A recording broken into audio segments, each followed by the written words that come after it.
এই যে হেসে হেসে বসে রেডি হচ্ছে কেন জানেন? সে আজকে কান ফোড়াবে। আমার বোন আসছে কিছুক্ষণের জন্য আমার বাসায়। এটা হচ্ছে আমার ননাসের মেয়ে। ও বলতেছিল আমার কান ফুটিয়ে দাও। তো আমার বোন আবার এগুলোতে পারদর্শী, ও আবার এই কাজটা ভালো পারে। এখনকার যুগে তো সবাই পার্লারেই কান ফোড়ায়, কেউ কি আর এভাবে কান ফোড়ায়। তো আমরা ভাবলাম যে আজকে আমরা ওর কানটা ফোড়াই। এর আগে থেকেই বলতেছিলাম, মনে মনে ভাবতেছিলাম যে ওর কানটা ফোড়াবো। তো আজকে ওর কানটা ফুরিয়ে দিচ্ছি। তো কান ফোড়ানোর জন্য সোনামুখী সুই আনা হয়েছে। হয়তো বা অনেকে এখন এই সুইটা চিনবেন না, যেহেতু এখন আর কেউ বাসায় কান ফোটায় না।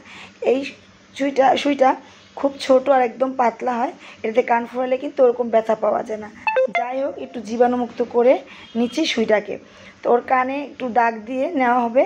তো কান যেহেতু ফোড়াবে, আমরাও ছোটোবেলায় কান ফোড়ানোর আগে কিন্তু খুব হাসি খুশি থাকতাম, আনন্দ ফুর্তি থাকতাম যে কান ফোড়াবো, নতুন জিনিস পরবো। তো এরকমটা আর কি।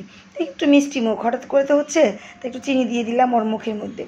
কানটাকে আগেই একটা কলম দিয়ে ওই জায়গাটা চিহ্ন করে নেওয়া হয়েছে। এখন কানটা ফোটাবে।